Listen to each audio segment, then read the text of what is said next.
찬송 부르시겠습니다.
192장입니다.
장입니다.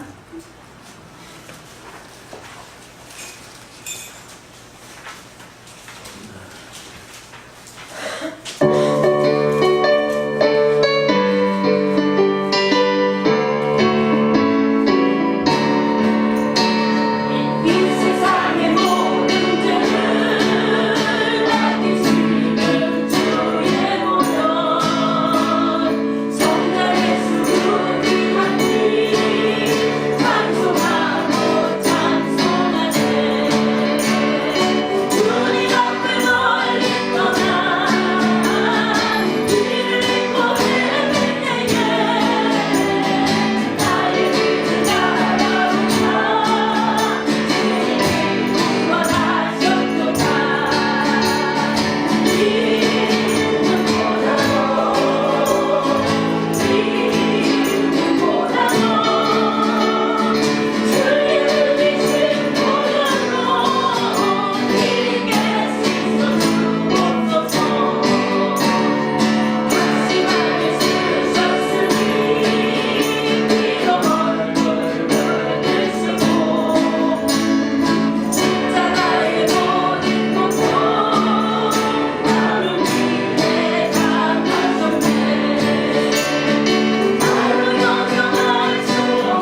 알고도 짓고 모르고도 지은 죄들 하나님 앞에 회개 기도 드리심으로 예배 드리시기에 합당한 심령 될 수 있게 해주시라고 다 같이 통성으로 기도 드리시겠습니다.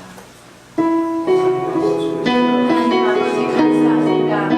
아버지 우리들의 발걸음을 이렇게 주님의 전으로 인도하여 주시고 하나님 우리들이 함께 모여 하나님 앞에 예배드릴 수 있게 하여 주시니 참으로 감사합니다. 단번에 아버지 우리들의 죄를 위하여 죽어주시고 온 인류의 구원을 이루어주신 주님을 찬양합니다. 아버지 우리들이 주님 앞에 나온 것은 우리들의 행동과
우리가 영으로 주님 앞에 예배드릴 수 있게 도와주시고 아버지 진리로서 아버지 예배할 수 있게 도와주시옵소서. 예배 가운데 함께해 주실 줄을 믿사옵고 예수님의 이름으로 기도드렸습니다.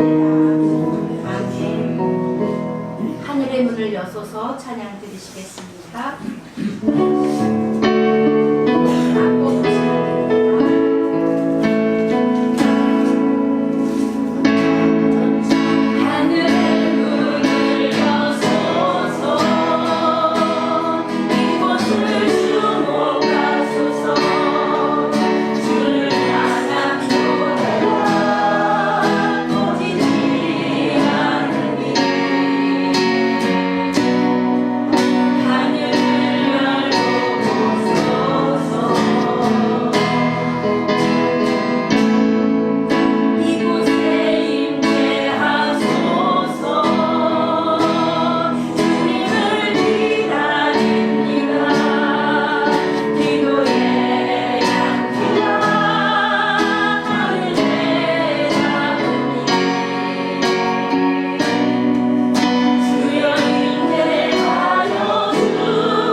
목도하심으로 주일 예배를 하나님 앞에 올려드리시겠습니다.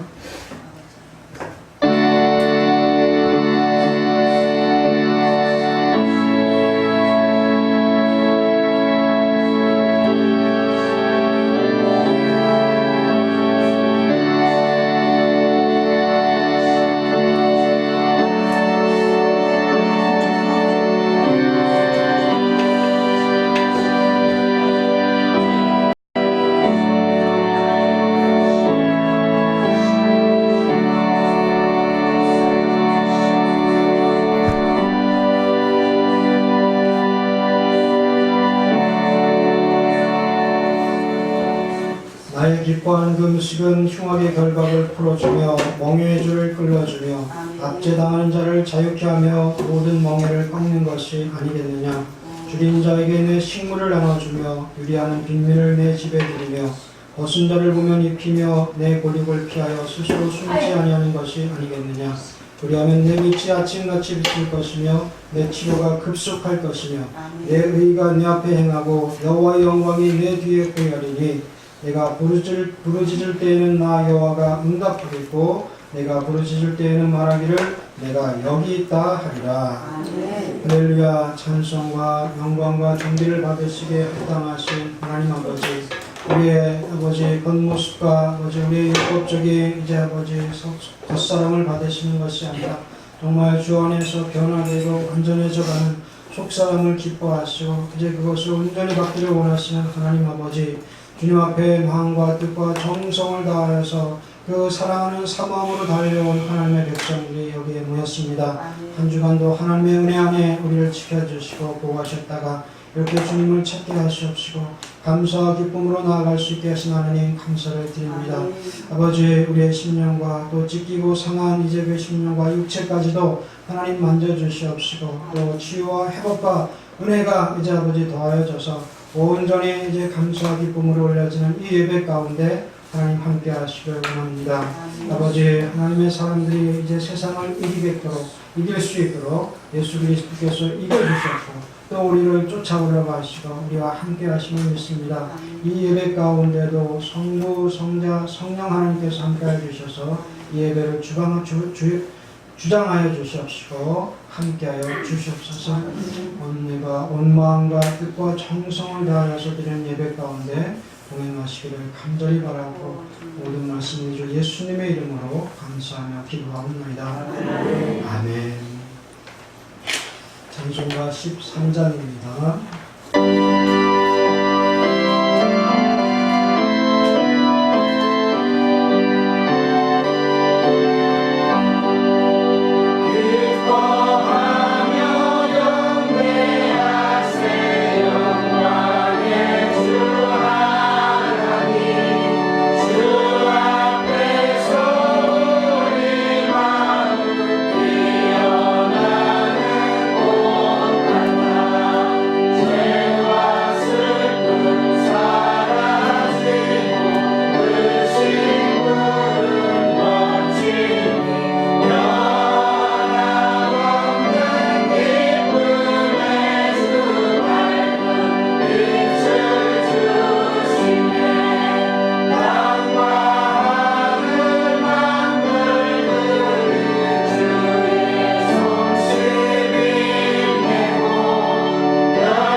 교동문 39편입니다. 교동문 39편.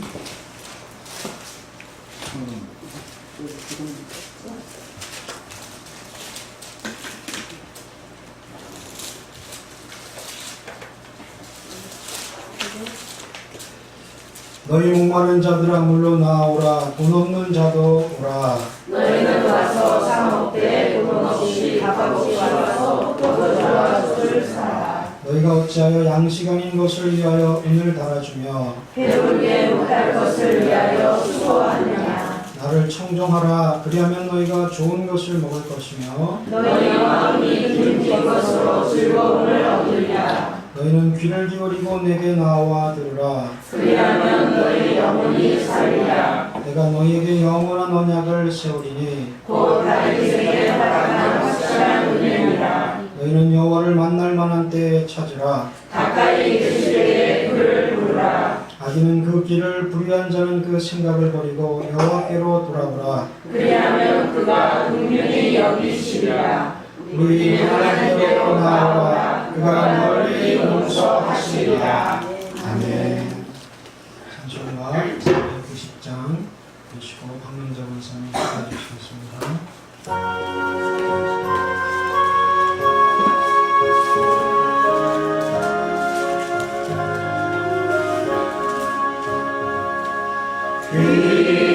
귀하신 주여 날 붙드사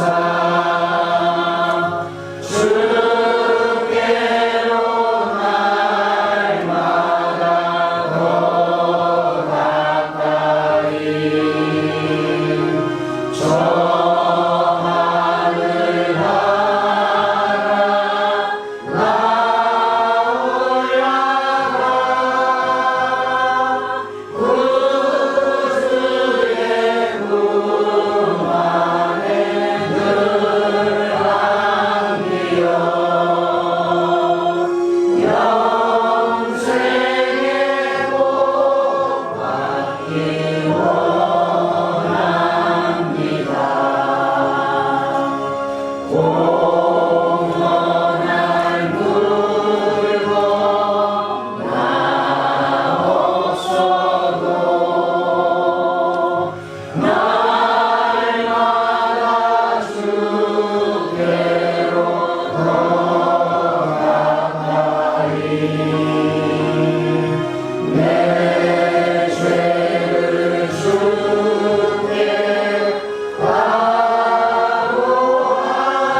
함께 기도드리겠습니다. 높은 보좌에 계신 하나님 감사하여 고맙습니다. 오늘 아버지 9월달 마지막 주일입니다. 이 화창한 날씨에 하나님 성전에 와서 하나님 말씀과 찬양과 하나님 영광을 드리게 허락하신 주님 감사드립니다. 우리는 부족해서 항상 쓰러지고 연약해서 쓰러지고 하나님 아버지 우리를 항상 주님께서 붙잡아 주셔서 하나님 쓰러지지 않게 도와주시옵소서. 강권적으로 붙잡아 주시옵소서. 하나님 더욱더 하나님 우리를 아버지 하나님 우리 내 교회의 모든 성도들 하나님 옆에 더 가까이 갈 수 있게 도와주시옵소서. 하나님 나의 가지고 있는 모든 욕심을 십자가에 다 내려놓고 하나님 아버지만 바라보고 살아갈 수 있는 우리가 되게 도와주시옵소서. 하나님 항상 하나님 주님께서 우리를 아버지의 말씀대로 순장하고 살아가라 하지만 아버지 우리는 그렇게 못하고 항상 생각으로 입술로 범죄하는 가운데 있사옵나이다. 주여 우리들을 불쌍히 여겨 주시옵소서. 더욱더 이 나라 이 백성들을 기억해 주시옵소서. 이 나라 지금 너무너무 혼탁한 가운데 있사옵나이다. 하나님 이 혼탁한 것을 아버지 잘 마무리하고 하나님 일어설 수 있게 아버지 주여 도와주시옵소서. 다시 회복의 역사가 일어나시게 도와주시옵소서. 하나님 우리나라의 아버지 이 나라 백성들이 하나님 사마리 끝까지 하나님 선교하는 아버지 선교사들을 기억해 주셔서 하나님 더욱더 이 나라를 아버지 더욱더 부강하게 해박해 주시옵소서. 그리고 지금 하나님 아버지 또 아버지 태풍이 또 몰려온다옵니다. 주님 아버지 동쪽으로 가게 도와주시옵소서. 그래서 하나님 태풍에 패이지 않게 주여 아버지 붙잡아 주시옵소서. 오늘도 하나님 차림 목사님 말씀을 가지고 나왔습니다. 하나님 어떤 말씀을 주실지 우리는 모르나 하나님 그 말씀을 아멘을 하답하게 도와주시고 그 말씀대로 순종하며 살아갈 수 있는 우리가 되게 도와주시옵소서. 이 마음문을 다 열고 아멘을 하답할 수 있게 도와주시옵소서. 하나님 첫 시간입니다. 마치는 시간까지 조금 더 조름막이 사탄막이 틈타지 않고 하나님 홀로 영광 받아 주시옵소서. 나를 구해주신 예수 그리스도 이름으로 기도드립니다. 아멘.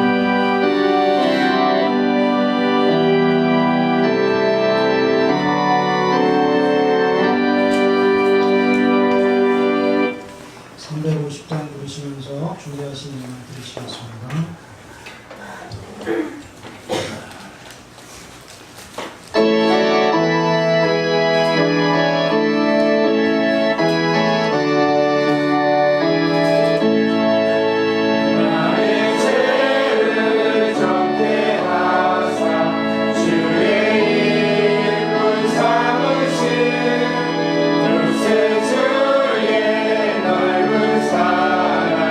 항상 찬송합니다.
11조 드렸습니다. 이창현 목사, 김영웅 사모, 김복희 집사님, 신다니엘, 이하람, 이해람 드리셨고요.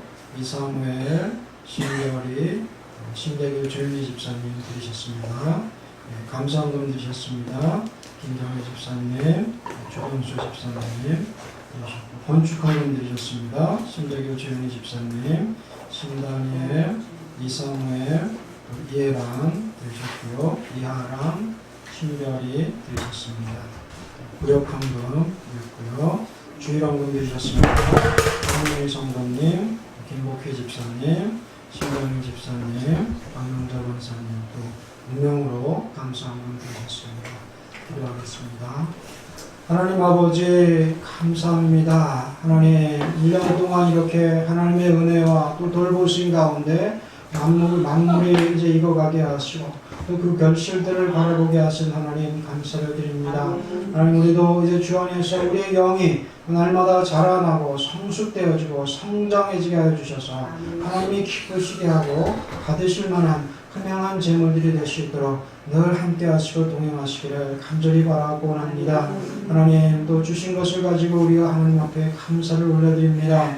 아버지 주신 것이 너무나 많습니다. 그럼에도 불구하고 정말 우리가 작은 것으로 드리나 그 마음과 이제 그 중심을 받아주셔서 하나님 땅에 기름진 것으로 축복하여 주시옵시고 또 하늘에 신령한 것으로도 함께 해주셔서 부족함이 없게 하시고 하늘 것이 있게 하시고 섬기는 가운데 하나님의 사랑과 은혜가 더욱더 풍성해지게 해주시기를 간절히 바라고 원합니다. 30배, 60배, 100배의 결실을 통하여서 하나님 앞에 영광 돌리는 주의 백성들 되게 하여 주실 줄 믿사옵고 모든 말씀 우리 주 예수님의 이름으로 기도하옵나이다. 아멘. 할렐루야. 네, 다 같이 인사하시겠습니다. 하나님은 당신을 사랑하십니다. 하나님은 당신을 사랑하십니다. 네, 하나님께서 우리 안에 사랑을 주셨는데 그것이 결실하고 많은 열매를 맺어가고 있는데요. 밖에 들어오시면서 이렇게 작은 국화들이 폈었는데 그 꽃망울들이 벌써 이렇게 커갖고 소담하게 펴는 모습을 보게 됩니다. 작지만 그 사랑이 심겨지고 또 하나님의 은혜가 우리 안에서 제대로 심겨지면 그 사랑의 결실들은 정말로 30배, 60배, 100배를 이뤄가게 하실 줄 믿습니다. 여러분들의 가정에도 하나님의 은혜와 여러분들의 심령에도 그 사랑이 넘치기를 주님의 이름으로 축원을 드립니다. 네, 오늘 말씀은 출애굽기 20장 12절로 17절 말씀입니다.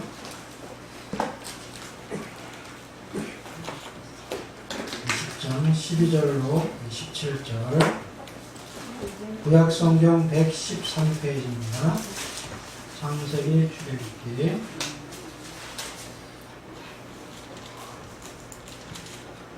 20장 12절로 17절 한 절씩 교독하심으로 하나님 말씀 받으시겠습니다.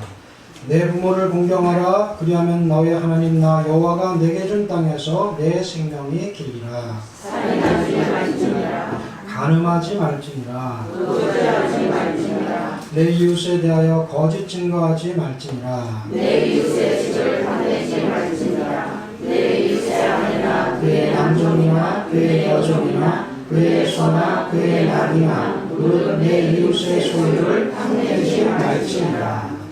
아멘. 아담과 하와가 하나님 앞에 범죄했죠. 불순종하였습니다. 그래서 그들이 에덴에서 쫓겨나게 되는데 그 원인이 하나님께서 먹지 말라고 한 선악과를 먹은 데서 출발하지 않습니까? 그래서 여자가 본즉 먹음직도 하고 그리고 보암직도 하고 지혜롭게 할 만큼 탐스러웠다고 합니다. 먹음직, 보암직 그렇게 지혜롭게 할 만큼 탐스러운 그것을 보고 결국은 사단의 꾀임에 넘어간 거죠. 그래서 여자가 그것을 먹고 또 그 남편인 아담에까지도 먹게 함으로 말미암아서 부부가 하나님 앞에 죄를 짓고 그 에덴에서 쫓겨나게 됩니다. 네, 하나님께서는 정령 죽으리라. 선악과를 따먹는 날에는 정령 죽겠다고 말씀을 하셨는데 그 뒤에 하나님과 영원히 살 수 있는 그 에덴 동산의 풍요로움과 또 하나님과 함께하는 그 정말 우리가 날마다 사모하는 거 아니겠습니까? 하나님과 함께하고 싶고 동행하고 우리 모든 삶이 하나님이 지키시고 우리가 함께하시는 그 동행의 삶을 우리가 원하는데 우리가 꿈꾸던 그 에덴 동산의 그 축복을 잃어버렸단 말이죠. 그래서 결국은 이 탐심으로부터 시작해서 먹음직할 또 지혜롭게 할 만, 그런 탐심으로부터 시작해서 인류가 죄를 범죄하고 하나님과 멀어지게 됐습니다. 그래서 하나님께서 이 십계명을 주시는 가운데 특별히 이 탐심에 대해서 경계하시면서 이 대인계명을 주신 것 같아요. 그래서 이 탐심만 우리가 이기고 또 이 죄만 우리가 넘어설 수 있다면 결국 이 대인 인간들에게 주신 이 계명들을 우리가 이겨나갈 수가 있는데 이게 쉽지가 않죠. 쉬우면 정말 우리가 어려운 계명이 아니고 율법이라고 볼 수가 없겠죠. 그렇지만 탐심을 버리고 이웃을 사랑하라 이 계명을 통해서 우리가 또 그와 같은 마음으로 하나님께서 주시는 마음으로 은혜로 채워져 가기를 간절히 소망을 합니다. 14절에 7번째 계명으로 간음하지 말라고 명령을 하십니다. 인류가 지은 또 가장 오래된 역사적인 죄가 살인죄 아니겠습니까? 아담과 하와의 그 아들이 가인이 동생을 죽인 그 살인죄가 오래된 죄라면 이 간음죄는 그 어떤 시대를 가리지 않고 어디에서나 어느 곳에서나 여러 곳에서 끊이지 않고 역사적으로 광범위하게 벌어지고 있는 저질러지고 있는 범죄라고 볼 수가 있겠습니다. 그래서 간음죄라는 것은 정상적인 부부의 그 관계 이외에 다른 곳에서 행해지는 모든 형태의 그런 관계들을 우리가 간음죄라고 볼 수가 있겠습니다. 그래서 강간, 간통 이런 성범죄는 물론이고 또 우리가 또 가끔씩 하다 나오는 그런 하는 매매춘에 이르기까지 또 그리고 여러 가지 우리가 입에 담을 수도 없는 이런 일들이 이렇게 하나님께서 하지 말라고 하시는 간음죄에 속한다고 볼 수가 있겠습니다. 엄격하게 금하시는 것은 이것을 통해서 사회가 파괴되어 가기 때문에 또 질서가 유지될 수 없고 질서가 망가져 가기 때문에 하나님께서는 이렇게 간음죄를 계명으로 정하시고 또 이것을 간음하지 말라 이렇게 못 박아 두신 거 아니겠습니까? 성도덕의 위기가 지금 이제 오고 아주 심각해지고 있습니다. 우리나라가 이제 정말 못 살던 후진국에서 또 개도국 이제는 막 선진국의 반열로 들어가려고 하는 그 문턱에 있지 않습니까? 그래서 많은 부분들이 선진국을 따라가고 또 어떤 부분에서는 앞질러 있는데 자살률 또 그리고 이혼율 이거는 정말 우리가 OECD 국가 안에서 상위권 다 10위권 안에 들고 1, 2위권 안에 드는 그런 상황이라 봅니다.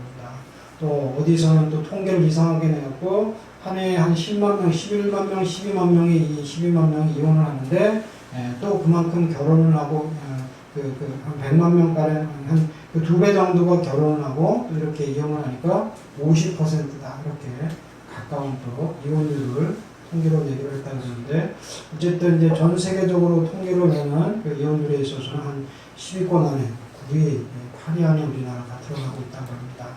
그러니까 이런 것은 좋을 필요가 없죠. 그리고 이것은 자랑거리가 아닌데 통당한 하나님을 섬기는 나라로서 하나님의 백성들이 있는 이 대한민국에 이와 같은 수치가 높아진다는 것은 하나님 앞에 우리가 떳떳할 수가 없고 하나님 앞에 우리가 범죄하고 있다는 것을 우리가 명심해야 되겠습니다. 그래서 각종 매체들을 보면 많은 이런 부분들에 대해서 성의 상품화되어 있고 또 그리고 아주 선정적인 그런 말이나 행동들 이런 부분들이 광고에서도 문구에서도 이렇게 나오지 않습니까?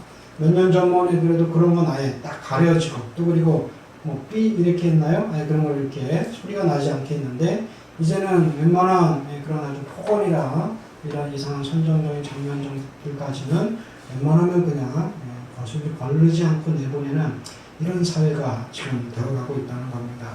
그래서 우리는 하나님께서 이스라엘에게 경고하시는 그 경종의 말씀을 우리도 하나님의 경종으로 듣고 이 말씀을 범하지 않도록 주의하는 저 여러분들이 되어야 될 줄 믿습니다.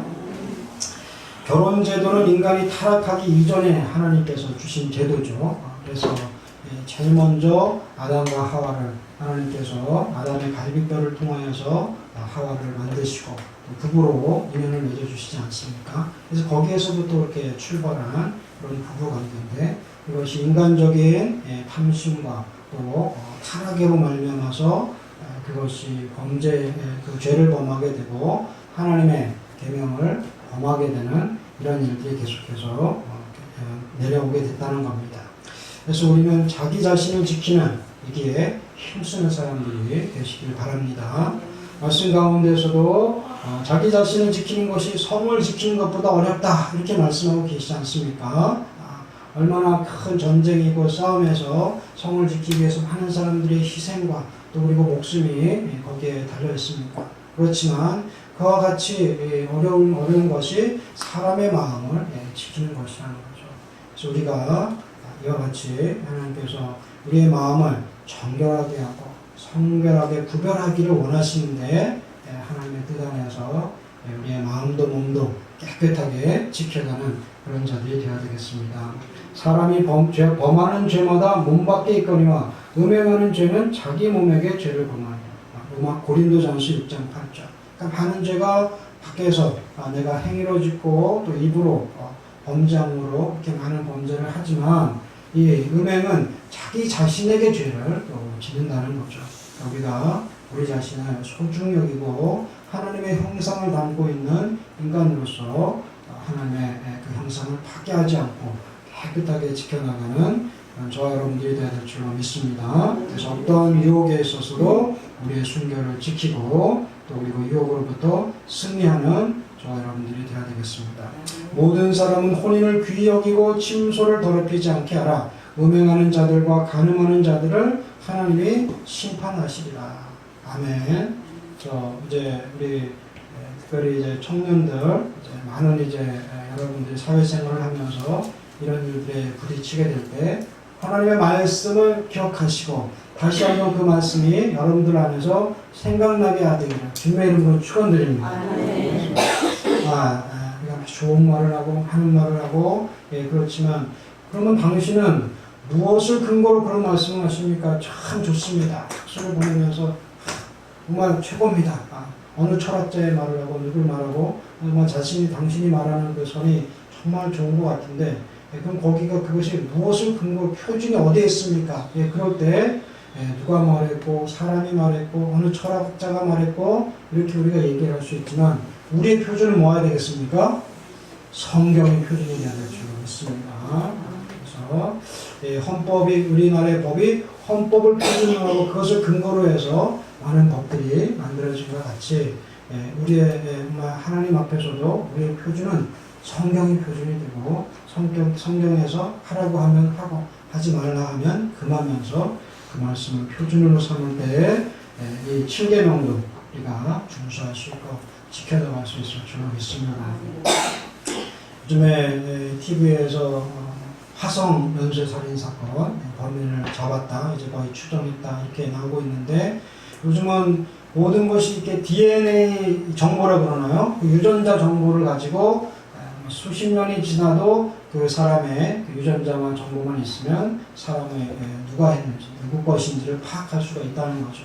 그래서 그걸 가지고 했을 때 여러 군데 일치한다고 그런 소견이 나왔다고 합니다. 근데 본인은 계속해서 아니라고 한다고 그러죠. 근데 그 사람이 또 죄로 들어와서 무기수로 살고 있는데 그 죄명이 자신의 처제를 폭행한 거 아닙니까?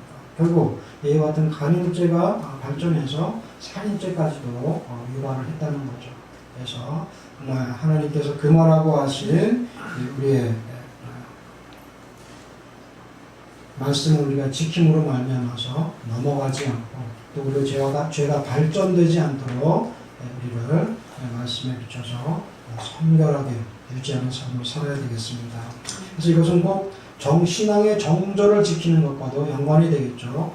구약에서 이스라엘 백성들이 하나님 앞에서 신앙의 절개를 지키는 것이랑 육체를 깨끗이 하는 것이랑 동일시했습니다.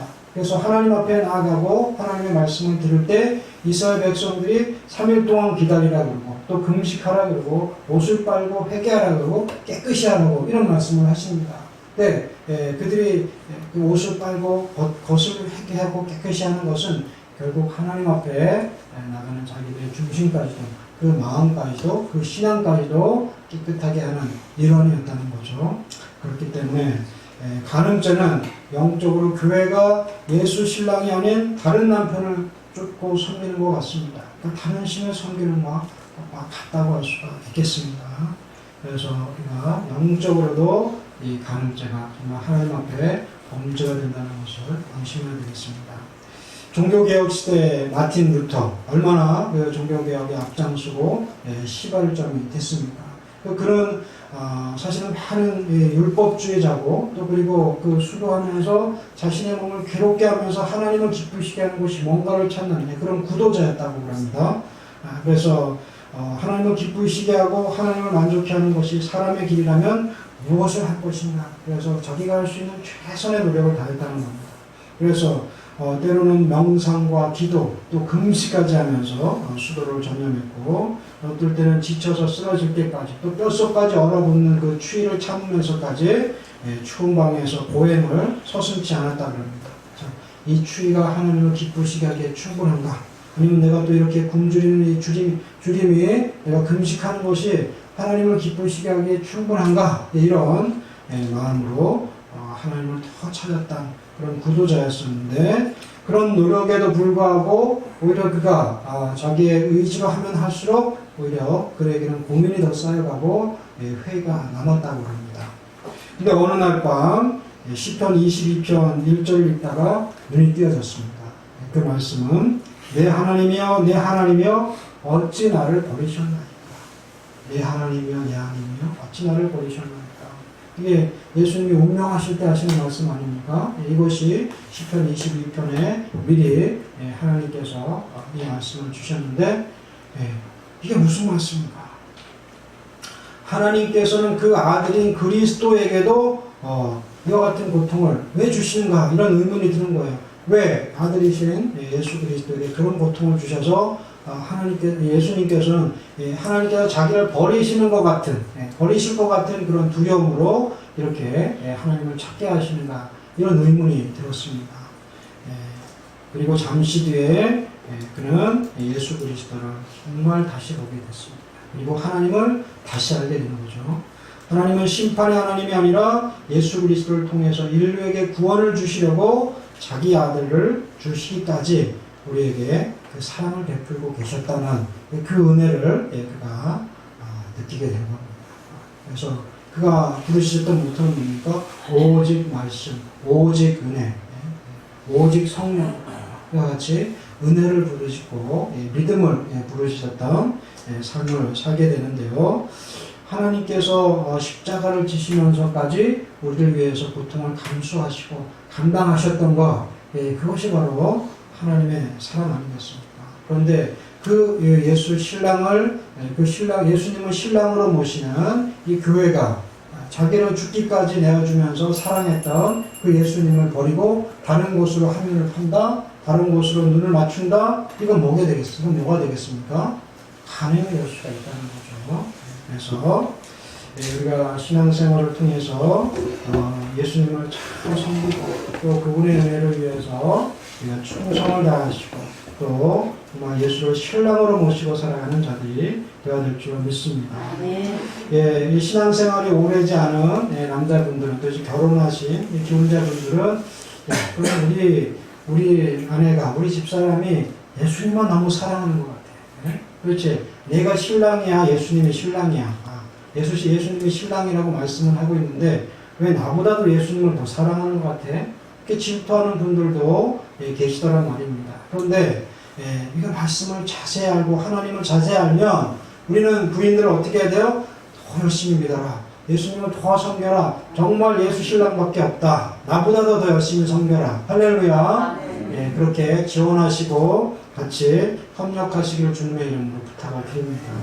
왜냐하면 말씀해 주시잖아요. 에베소 5장 24절에 그러나 교회가 그리스도에게 하듯 아내들도 범사의 그 남편에게 복종할지니라.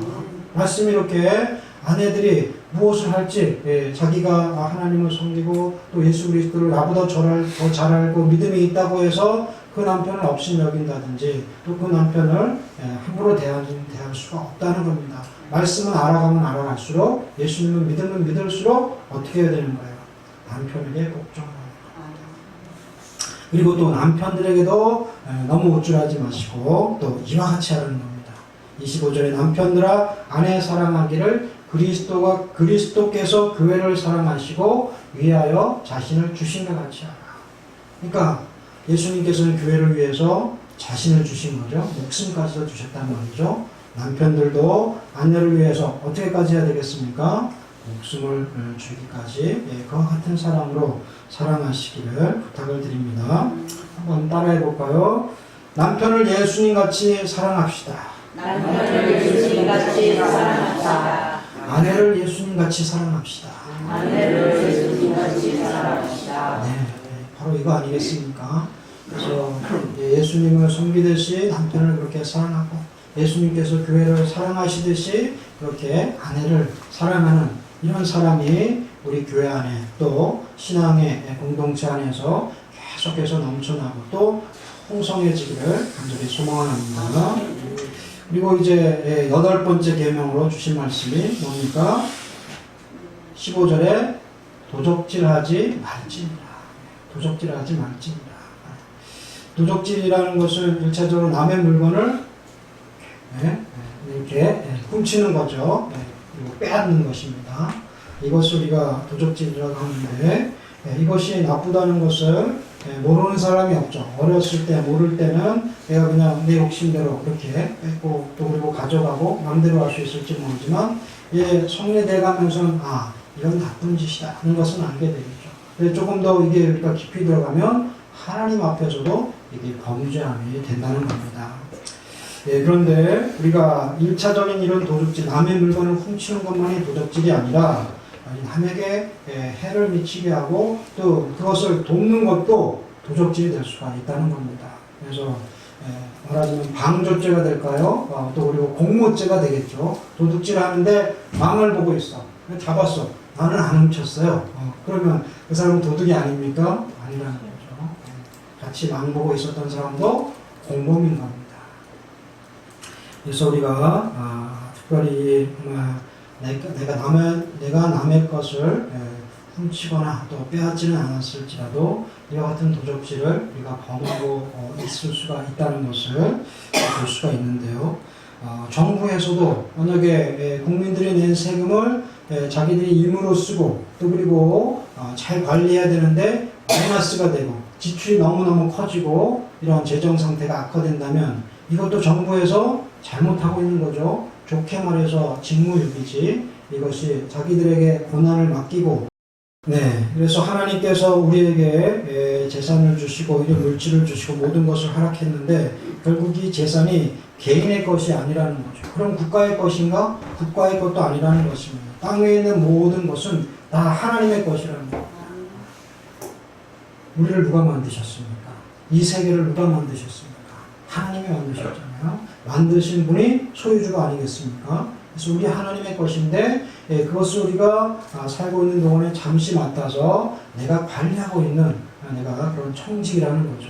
그래서 우리는 청직의 역할들을 잘 감당하고 하나님의 것을 도적질하지 않는 하나님의 사람들이 되어야 될 줄 믿습니다. 또 책임을 못한 방관자도 도적질한 자가 된다고 또 그리고 말씀하는 사람도 있습니다. 선한 사마리아인 우리가 보면 하는 사람이 이 도적질을 당해 강도 맞은 사람을 보고 그냥 지나갔지 않습니까? 그런데 레위인도 지나고 바리새인도 지나갔는데 제사장도 지나갔는데 결국은 사마리아인은 지나가다가 그 아픔을 보고 공감하면서 자기가 치료해주고 또 다시 데리고 가서 주막에서까지 그를 치료해주고 자기가 또 일 때문에 바빠서 지나가니까 내가 올 때까지 좀 잘 돌봐달라. 만약에 더 비용이 들면 내가 다 지불해주겠다. 이런 선한 사마리아인이 있는 반면에 자기가 그걸 보면서도 방관하고 그냥 지나쳐버린 이런 방관자들도 있었다는 것입니다. 신명기 22장 한번 읽어볼까요? 구약성경 창출 예민 신 신명기 22장입니다.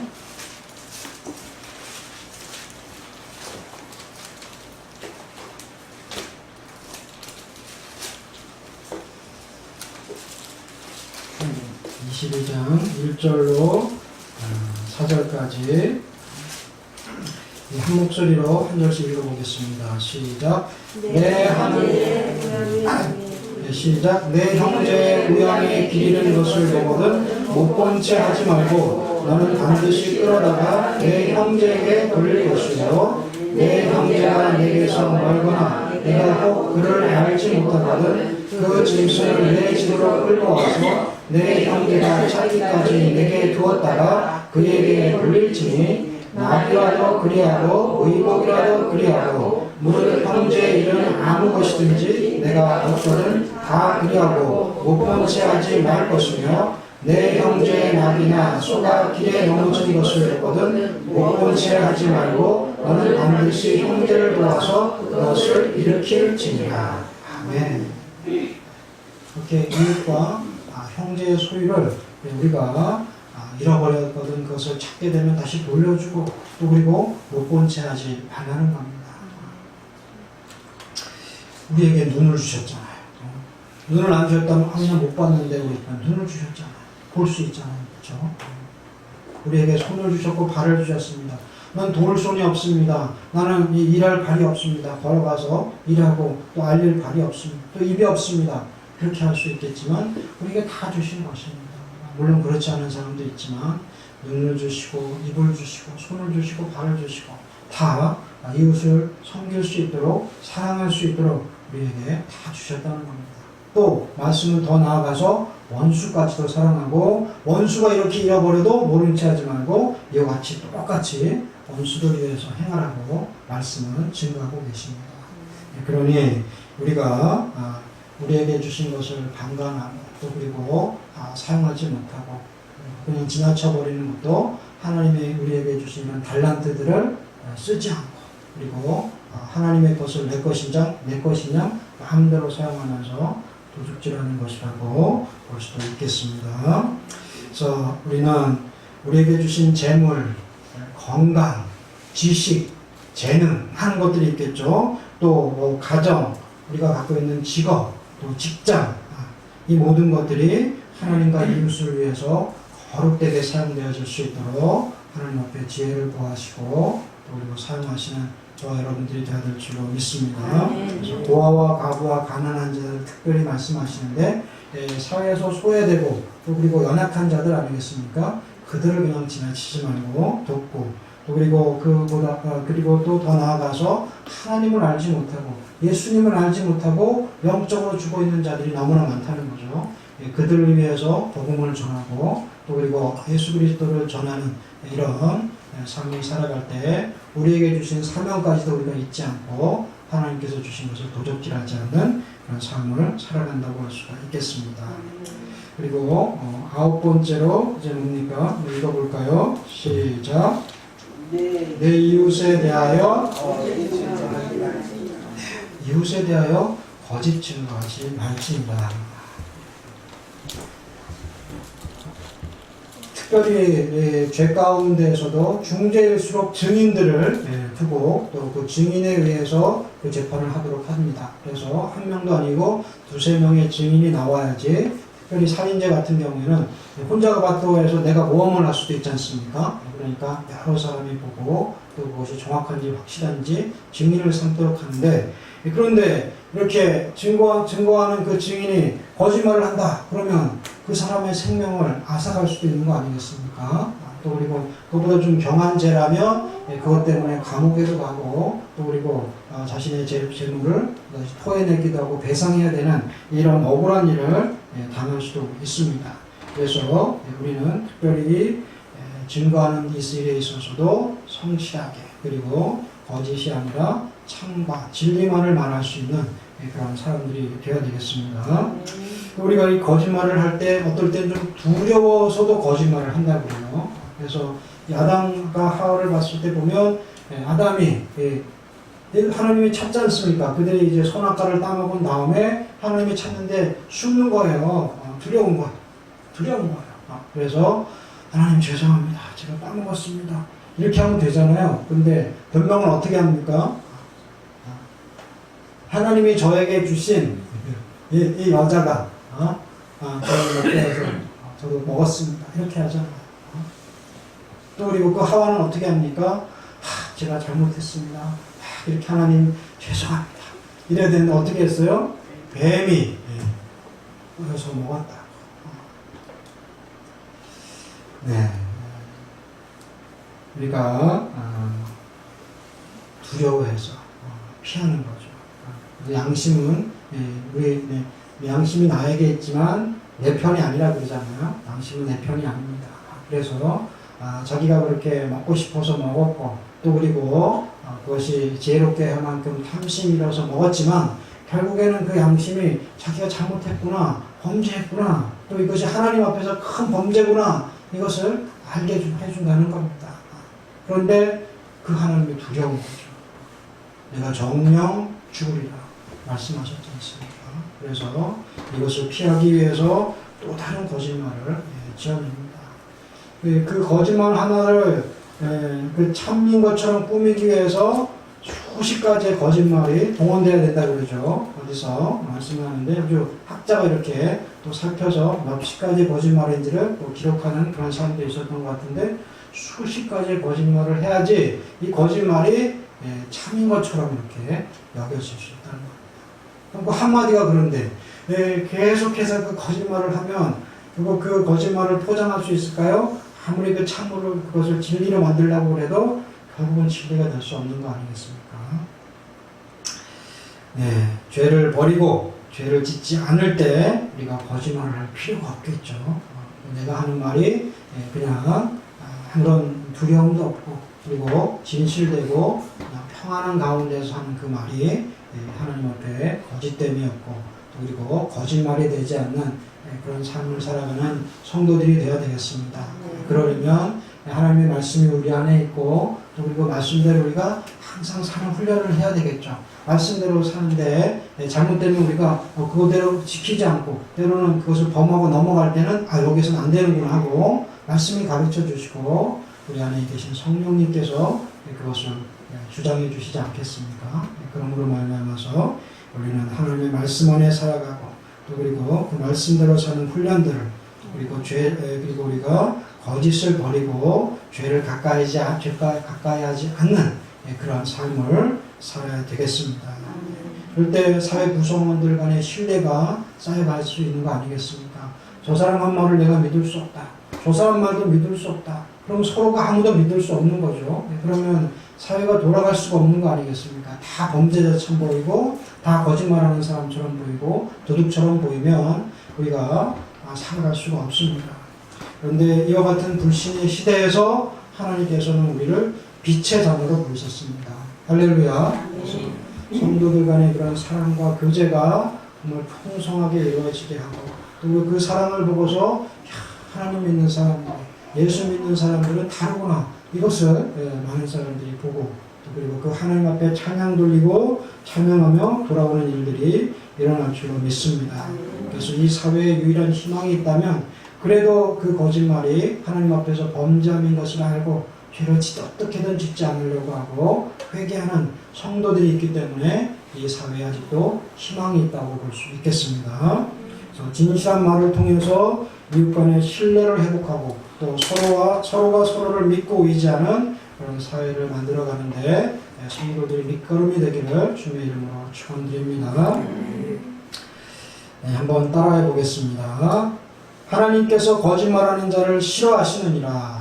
하나님께서 거짓말하는 자를 싫어하시느니라. 시편 5장 6절이고요. 또 거짓 입술은 여호와께 미움을 받느니라. 거짓 입술은 여호와께 미움을 받느니라. 잠언 2장 22절의 말씀입니다. 거짓말하는 자를 싫어하시고 하나님 앞에 미움을 받는다는 겁니다. 그런데 우리가 이 미움 받을 일을 계속해서 쌓아갈 필요가 있겠어 없겠어요? 없죠.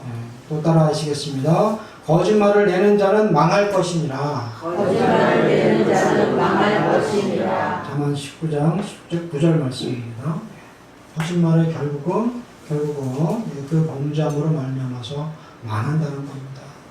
그래서 우리가 지금 정국이 아주 어수선한 정국 아닙니까? 그것이 정말 이제 결국은 가려지겠지만 시작은 거짓말에서부터 시작된 거 아니겠습니까? 그래서 나라가 어수선해지고 서로 당들이 막 서로 대적하고 또 그러면서 이런 일들이 일어났는데 결국 이것을 통해서 하나님께서는 가라지 담 묶는 작업을 이제 만들어 가실 줄로 믿습니다. 그래서 거짓이지 무엇이 참인지를 분별하지 못하고 거짓의 무리에 같이 섞이는 자들은 하나님의 심판만에 들어갈 것이고 그래도 분별하려고 회개하려고 하는 자는 하나님의 긍휼을 믿게 될 줄로 믿습니다. 계시록 22장 15절에도 거짓말을 좋아하며 지어내는 자마다 성 밖에 있어요. 이 성 밖에 있다는 것은 결국에는 구원에서 제외된다는 거죠. 이 거짓말 때문에 구원까지도 우리가 영향을 받을 수 있다는 것을 할 때 우리가 이 거짓말에 대해서 정말 경각심을 가지고 진실만을 그리고 하나님 앞에서 주시는 그 지혜로 진리만을 말하는 저와 여러분들이 되어야 되겠습니다. 예, 마지막 계명은 뭡니까? 읽어보시겠습니다. 시작. 내 의세 하나 그의 남종이나 그의 여종이나 그의 소나 그의 양이나 무릇 내 이웃의 소유를 탐내지 말지니라. 아멘. 그러니까 결국은 이 10번째 계명은 사람의 마음에 관련된 죄까지도 다 다루고 있다고 볼 수가 있겠습니다. 그래서 그 이웃의 것을 탐내지 말라 말씀하는데 이 이웃의 여인을 탐하는 것 그것도 보면은 7계명을 어기는 거 아니겠습니까? 또 그리고 소나 낙이나 소유를 탐하는 것 이거는 또 8계명을 어기는 거죠. 이와 같이 또 부모에 대한 불효 또 그리고 살인하는 것까지도 결국에는 탐심에서 시작되는 것을 볼 때 결국 이 마지막 10번째 주신 이 계명은 결국 모든 인간과의 관계에서 주신 이 계명을 다시 한번 생각해 보게 하고 또 그것을 움직이는 이 탐심을 우리가 제어할 것을 말씀하고 계십니다. 마태복음 5장 27절 28절에도 또 간음치 말라 하였다는 것을 너희가 들었으나 나는 너희에게 이르노니 여자를 보고 음욕을 품는 자마다 마음에 이미 간음하였느니라. 율법은 행위를 위주로 해서 봅니다. 그래서 무슨 말을 했는지 무슨 행동을 했는지 이것을 보는데 예수님께서는 제자들에게 말씀하시고 또 그리고 설교하시는 가운데에서는 그 중심까지도 마음까지도 보고 또 그것까지도 분별하신다고 하시는 거 아니겠습니까? 그래서 우리의 중심에 음욕을 품고 또 그리고 그 마음으로부터 죄를 지으면 그것도 죄라는 겁니다. 당시 예수님 당시 바리새인들은 자기들은 누구보다도 율법에 정통하고 또 율법을 지키는 자라고 했습니다. 그리고 자기들이 하는 그 율법주의를 보란듯이 자랑하면서 금식하는 것도 보여주고 또 그리고 기도하는 것도 보여주고 모든 것을 다 자랑으로 삼았습니다. 그렇지만 그들의 겉모습과 그들의 형식은 번지를 했을지 몰라도 그들의 중심과 그 마음은 하나님께로부터 떠나 있었다는 겁니다. 하나님께서 진정 원하시는 것은 형식의 순종이 아니라 그 마음으로부터 계명에 순종하는 것이었기 때문에 마음으로부터 순종하는 것 이것이 진정한 순종인 줄로 믿습니다. 그래서 우리에게 하나님께서는 진정한 마음에서부터 우리가 하나님의 말씀을 순종할 수 있는가 또 그리고 거기까지 이르실 수 있도록 우리를 인도하고 계시는 은혜를 계속해서 베풀어 주실 줄로 믿습니다. 그래서 그냥 하지 말아라 하지 말아라 하지 말아라 계속 이렇게 해놓으면 자녀들은 어떻게 합니까? 그래 해보고 싶다. 그래 더 해보고 싶다. 먹지 말아라 더 먹어보고 싶다. 우리 자녀들이 그러더라고요. 그런데 하나님께서도 우리에게 이렇게 계명을 주신 것은 그러면 더 해보고 싶고 어겨보고 싶고 이것을 원하시는 것이 아닌 것은 확실하지 않습니까? 일단은 우리가 넘어야 되는 소를 가르쳐 주시고 또 그리고 그 율법을 지키기 위해서 얼마나 우리가 애를 써보겠지만 결국은 이룰 수 없고 지킬 수 없다는 것을 아시기 때문에 그 율법의 마침이 되시고 또 사랑으로 온전케 하시는 예수님을 보내주신 겁니다.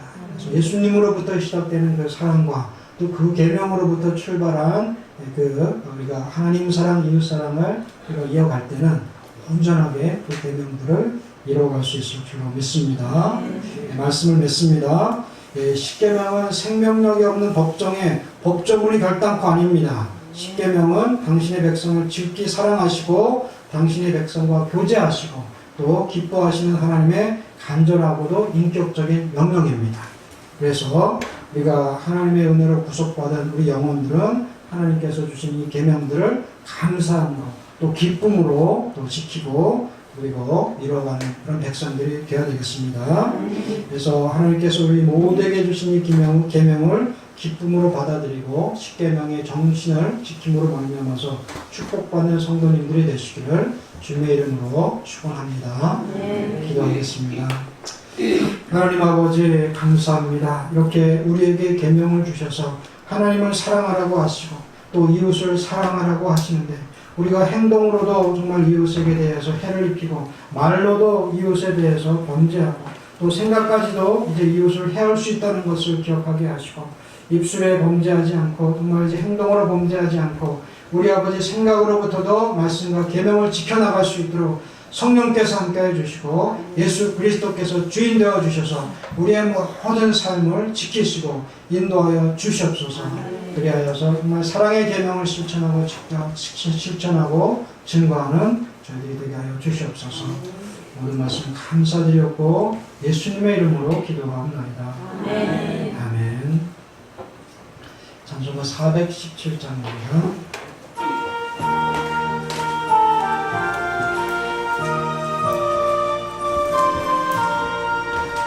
은죄에 빠진 나를 주 예수 건지사 넓은 꿈에 다시 울으시는 애는 저 바다보다 깊고 저 하늘보다 높다 그 사랑 영원토록 날 찬송하리라.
주 여호와는 내게 복을 주시고 너를 지키시기를 원하며 여호와는 그 얼굴빛을 내게 비추사 은혜 베푸시기를 원하며 여호와는 그 얼굴로 내게로 향하여 드사 평강 주시기를 원하노라. 이제는 예수 그리스도의 은혜와 하나님의 극진하신 사랑하심과 성령님의 감동 내주교통 역사하심이 하나님의 계명을 기억하고 지키고자 하는 성도들 위해 또 이 교회 위해 이 나라와 이 민족 위해 이제로부터 영원토록 함께 있을지어다. 아멘. 아멘.